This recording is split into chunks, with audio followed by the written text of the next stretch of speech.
Paper was like gold in medieval times.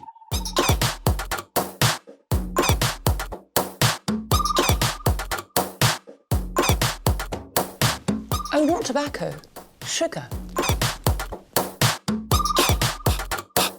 That everything we thought we knew about the world might turn out to be completely wrong.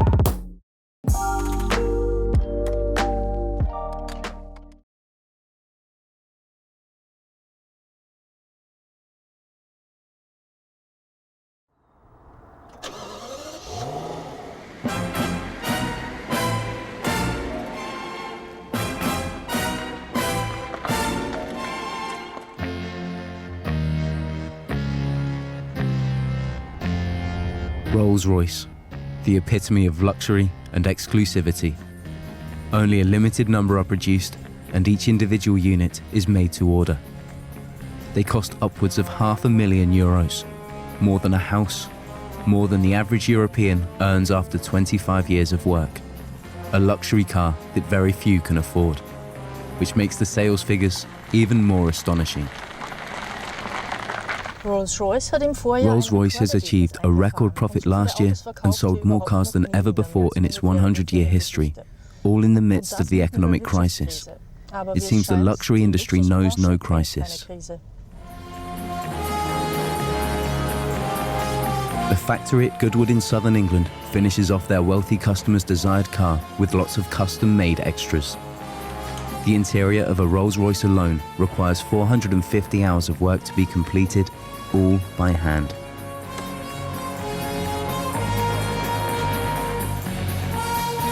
Wood, fine leather and stainless steel are all used, as well as gold and silver for the spirit of ecstasy, the famous winged ornament for the bonnet.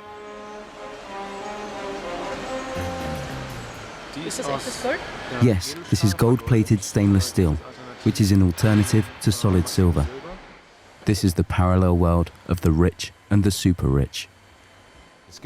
There are customers who have 3, 4, 5, 6 vehicles in the garage. And there are other customers who have up to 100 vehicles in the garage.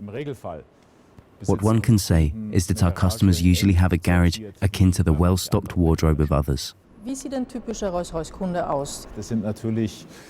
There are celebrities from film, TV, radio and royalty, so they come from everywhere. But there are also a lot of ordinary business people who have done something in their lives, who have set a goal that they have achieved and want to celebrate. Buying a Rolls Royce is also a special reason to celebrate. Of course, all our customers are united in that they are very wealthy and have made their fortunes, and they now want to own the best car that you can buy. This is undoubtedly a Rolls Royce.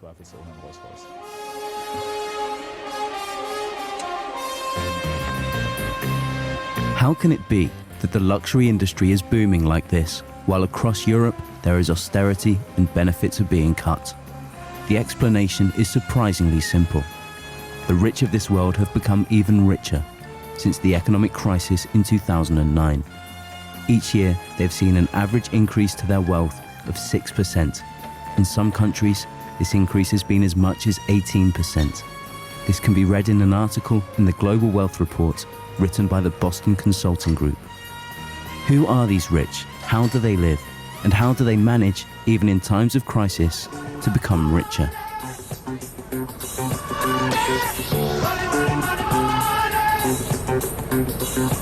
Many of the super rich live in Manhattan, New York.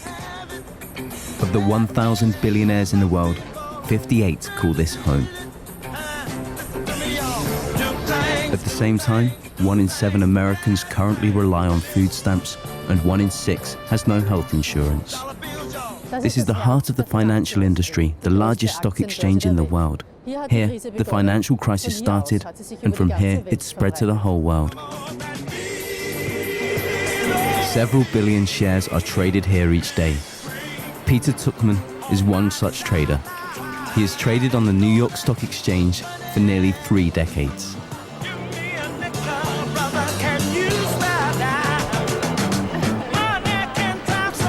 He was present at the crash of Lehman Brothers, the starting point of the financial and banking crisis. Pictures of him were seen around the world. the impact was huge. It was felt worldwide. So the anticipation of that, no one could believe it was really happening. When the market starts going down like that, the stress is unbelievable. The fear is around. I've been here for 26 years. Besides the crash of '87, I think those days were the most exciting for us and scary and fearful, and the energy here was unbelievable.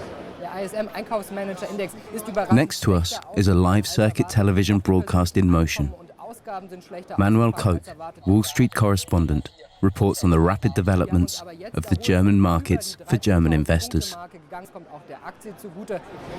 The ratios have shifted totally. People used to be happy when you had made a $2 or $3 million profit.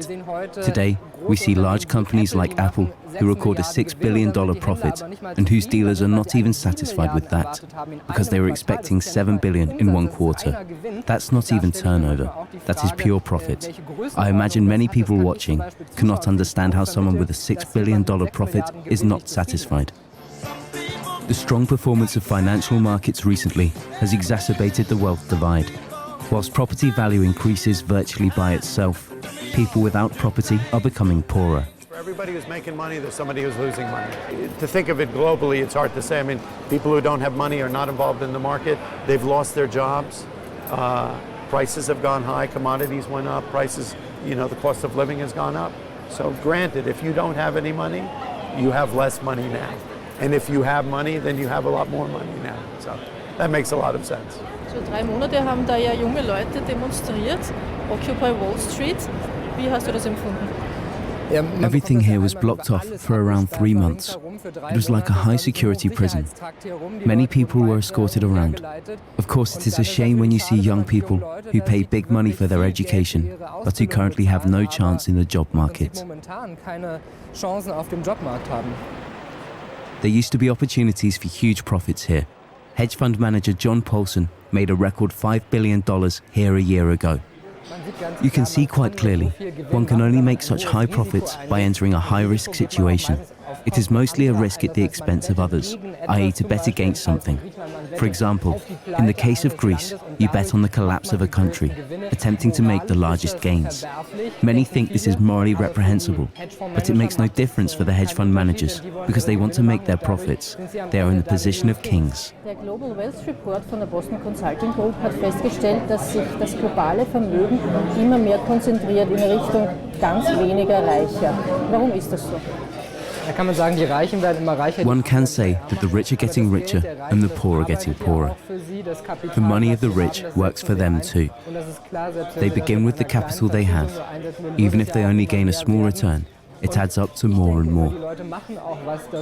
I think it's often the case that people worked hard for their money, and it shows in America even more clearly than in Europe.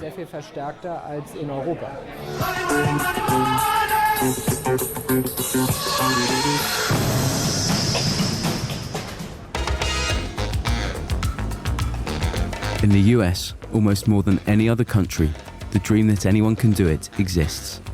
Klaus Heidegger realized that dream. The former alpine skier from Tyrol built up a small natural cosmetics company, Kiehl's, into a mega company, and eventually sold for a rumored $150 million. He then created the brand MBT with the money, creating healthy shoes with curved soles. Flying is his biggest hobby. He has just flown into the family holiday home in his private plane. Hallo, Christa. Wie war der Flug? Flight was fine. I was down in Palm Springs because it's always nice. It was pleasant. The kids are staying at the bottom, my daughter and wife. I fly back again tomorrow. He lives in a beautiful, multi-million-dollar villa, set in park with Hollywood-esque surroundings. Outside, a fleet of expensive cars and motorbikes confirm a life of luxury. Klaus has had both family and career luck, having a wife and 3 children. He has moved from being a skier of humble beginnings to a multi-millionaire, living in the world of celebs in sunny California.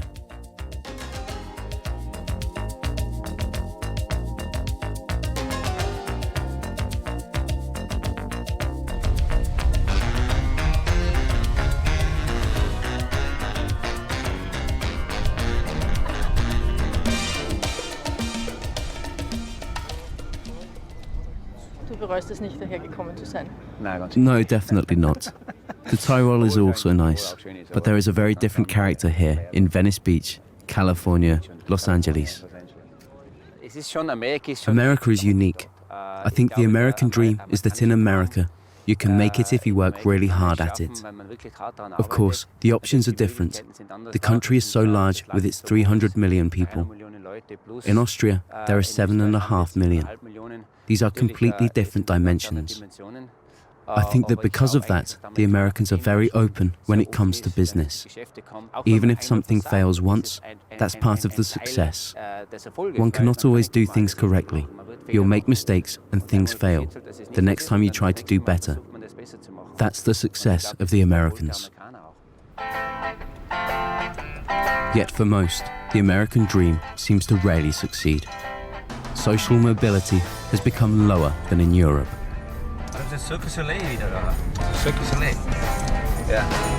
But American optimism seems undiminished. There are movie actors here.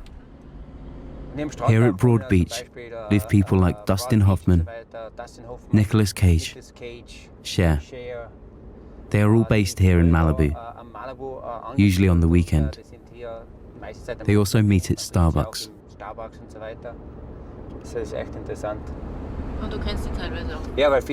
Yes, many people were my customers at Kills and at MBT. Dustin Hoffman was wearing MBT, as was Sylvester Stallone. In Kills, we have had customers like Richard Gere, Heidi Klum, Cindy Crawford, Julia Roberts.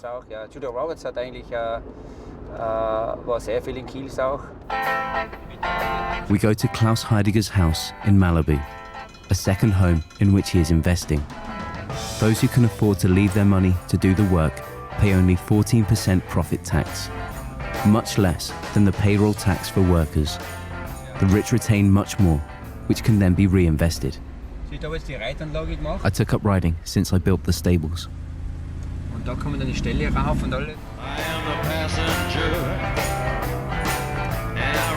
Higher taxes for the wealthy in the US are a hot topic. Klaus Heidegger thinks nothing of it. He's adopted the American mentality, which is less composed of envy and more influenced by the belief in unlimited possibilities.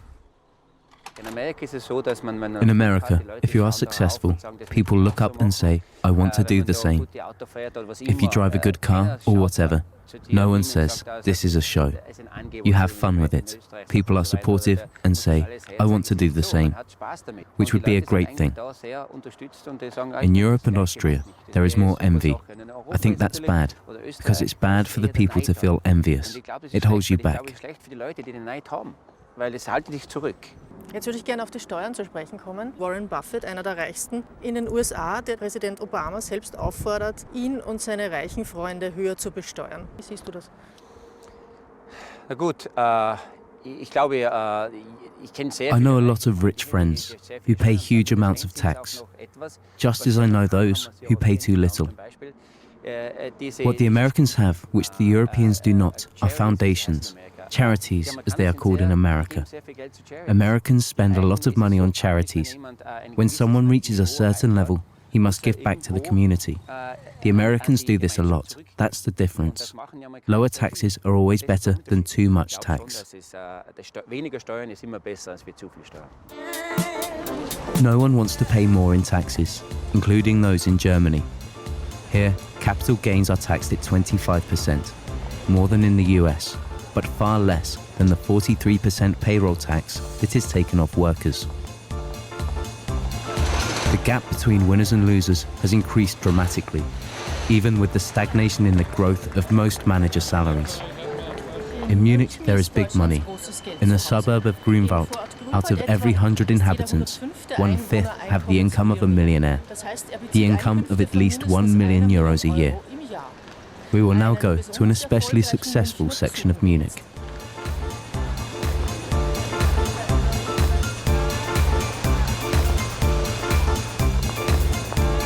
On the 32nd floor of the Highlight Towers is one of the most modern office buildings in the business district of Schwabing.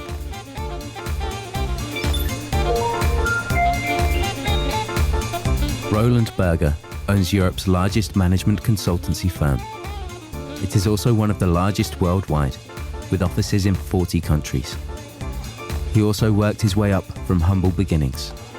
Today his fortune is estimated at several hundred million. His collection of modern art alone is worth millions. Behind his desk is a picture by the German artist Georg Baselitz. Germans, as well as Austrians, can interpret a falling eagle in many different ways. Since Baselitz started his paintings 40 years ago, the world has turned upside down. He has taught people that so much in the world is slanted differently. At the height of the economic crisis, Berger advised agency staff to reduce costs by reducing fringe benefits, provision of unpaid overtime, and dismissal of employees. However, he doesn't speak in the same vein today. You should not recycle any citations that may have been made during the economic crisis in 2008 or 2009. Just because the economy has slumped in the world, we should not generalize about such measures. I do not think this leads to anything. It is quite clear that every company must be economically efficient and be more cost-efficient as a standard. Otherwise, people lose their jobs in the company because the company disappears. Research shows that many companies have used the crisis to their advantage, acting in ways that would have been impossible in a different climate. In Deutschland gibt es ja eine recht hitzige Debatte über Verteilungsgerechtigkeit. Haben Sie manchmal das Gefühl, Sie müssten sich für Ihren Reichtum schon fast rechtfertigen? I do not need a warrant for my success and prosperity. I've worked towards my success, and when at the end there is some extra money, then I see this as a result of the work's success. The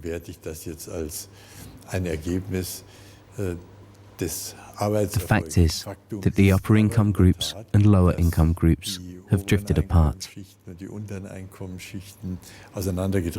Es gibt da Fälle, wo einzelne Manager an einem Tag so viel verdienen wie eine Kindergärtnerin in einem Jahr. Wie sehen Sie diese Entwicklung? This is a sign of globalization. On the other hand, say you have a manager who now works 10 times more intensely as 30 years ago. The complexity and size, thus the absolute responsibility of the MD for the 500,000 or 450,000 jobs in Siemens is sizable. I do not feel it is extortionate if an executive of Siemens, who previously earned 2 million Deutschmarks, is now paid 10 million euros. Ein Chef von Siemens, der früher vielleicht 2 Millionen D-Mark verdient hat, wenn der heute 10 Millionen Euro verdient. What about responsibility? Why should managers get their bonuses even when they operate poorly? 10 million euros a year. That's 46,000 euros for each working day. But the really rich are those who increase their wealth by millions each day, and that's without working. Ideally, they live in Switzerland with bank secrecy and tax packages, a haven for billionaires. Uli Marder is a sociologist at the University of Basel and is concerned with social inequality. The disparity in Switzerland is especially large. Here, the richest 2% of the population have as much as the remaining 98%. One of these super rich, Ingvar Kamprad, founder of the furniture retailer IKEA, has been living in the Vaud canton since the 70s. Wir gehen nachher eben nach Eppalinges, wo auch Herr Kamprad wohnt. Take the municipality of Eppalinges, where Mr. Kamprad lives. The canton of Vaud has a flat tax. That is, if I use the calculations of a TAC, then Mr. Kamprad, although worth 50 billion francs, only pays 200,000 francs of tax. This is more than manageable, even if it is raised, especially as he has gained 90 million every day this year. Sie sagen in Ihrem Buch, Reiche sind reicher geworden. Wie haben die das gemacht? Also auf der einen Seite Firstly, in the wake of the financial and economic crisis, it is becoming apparent that enormous profits on the stock exchanges were made possible in that time. And secondly, we can see that during the financial and economic crisis, the rich have gripped the public sector and state in an arm lock. While the state saves the banks, keeps wages low and grants benefits, the rich from other countries can transfer their money here to benefit from the local taxes in Swiss banks. An estimated 44 billion euros of Austrian money is here. Switzerland is a very secretive country, willing to control the tourist costs that exist in other countries. Switzerland is keen to attract people who have a lot of money. 1 in 10 billionaires worldwide live in Switzerland. So far, this principle works.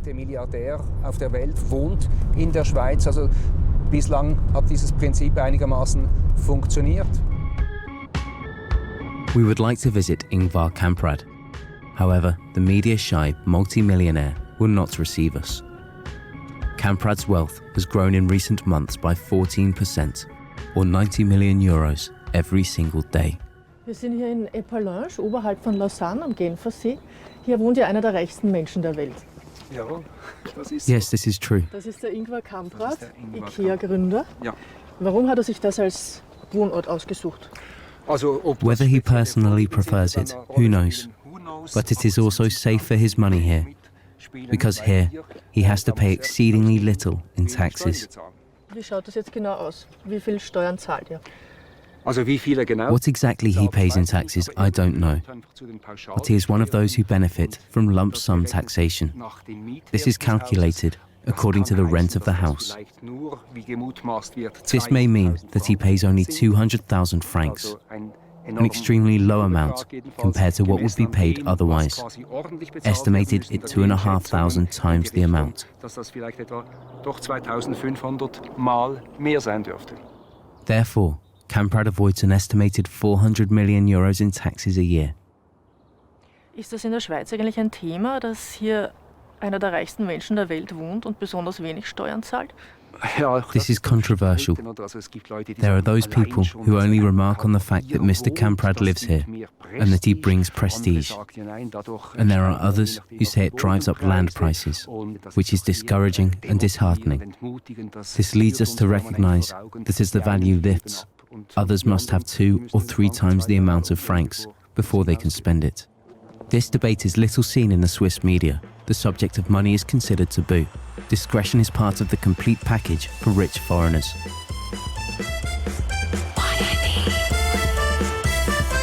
We are in London, a microcosm of Russian high society. They could live anywhere in the world, but London is their preferred place of residence. Low capital levies, security, the best private schools, and a high glamour industry. The hostess arrived 12 years ago with her banker husband from Moscow. She is herself a banker, an engineer, an economist, and is committed to cultural exchanges and charities. Elena Rogozina, now a publisher, is celebrating the 100th edition of the luxury magazine New Style. Russian people in London. A glossy magazine specifically for Russians in London, with articles about the Romanovs and Pushkin, sponsored by the glamorous luxury brands, real estate and investment offices, specializing in the affluent Russian clients in London. It's a lot of wealthy people. Many of them, they have oil, gas, steel businesses, or they have property agency or something else, bankers and everything. It depends. But you know, it's probably now it's very fashionable to have family in London, and many people moved and husband continued to fly to Russia and have family here, and it's like lifestyle now. Oligarchs like Roman Abramovich and Boris Berezovsky live in London. As money is no object, the prices are rising fast.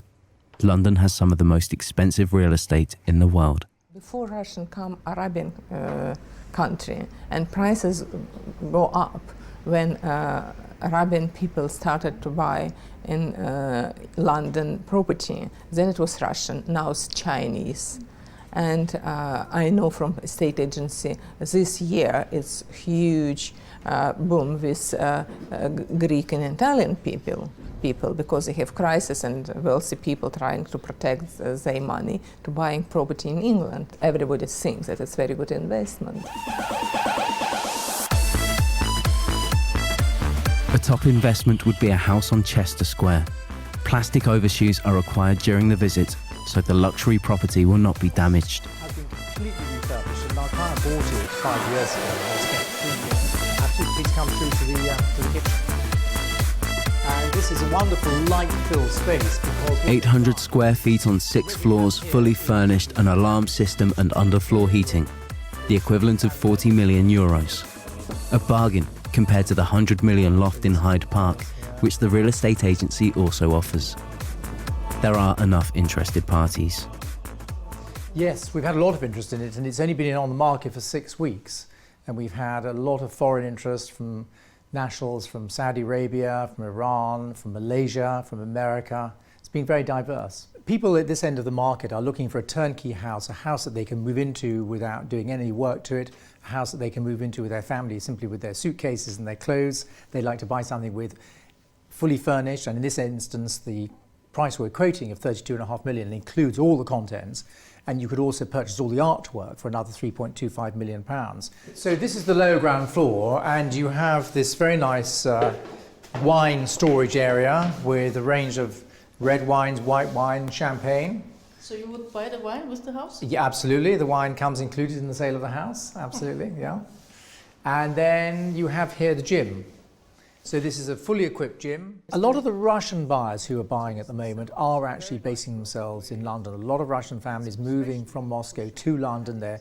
Last year we sold 2 houses in Chester Square, 2 Russian families who are sending their children to school here. So they will actually live here the majority of the time. Other nationalities, we had a Malaysian family who were interested, they will not live here all the time. This will be one of several homes they own all over the world. The 40 million euro house is now sold. As this parallel world of the super rich blossoms, the disparity between the financial top and bottom is increasing. According to forecasts, it will grow even further. And current economic policies will not prevent this, but, on the contrary, contribute to it. In the past half hour alone, whilst you have watched this report, the 10 richest people in the world earned 70 million euros, which is more than most will earn in 10 lifetimes.